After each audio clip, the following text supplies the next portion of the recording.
ti lirio del campo, sultana pudorosa, florcita de horizonte, aquí va mi canción. Para exaltarte en ella, oh niña candorosa, estrella de mi dicha, mi luz, mi adoración. Quisiera que comprendas lo mucho que te adoro, quisiera que tú sepas mi sin igual amor. Pensando en tu belleza, no hallo más tesoro, y encuentro en esta tierra otra castiza flor.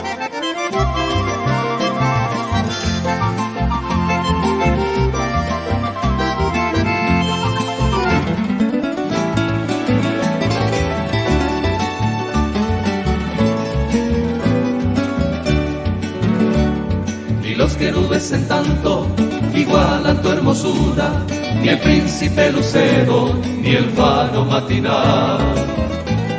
El universo entero admira tu estructura, oh niña de mi ensueño, mirífica vestal.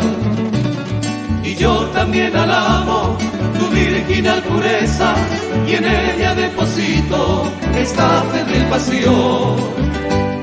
Porque mañana pueda llegarte con presteza, devoto ante tus plantas, rendir mi adoración.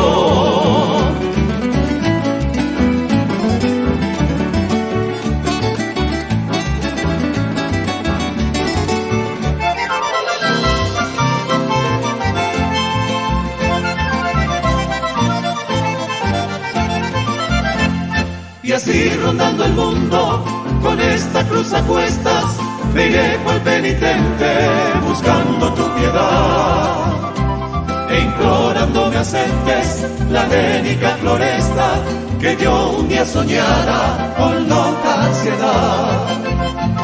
Y al concluir mi canto, sultana pudorosa, infanta de horizonte, mostrarte tu bondad. De lejos yo te ofrendo mi amor de color rosa, amor indefinible y única heredad.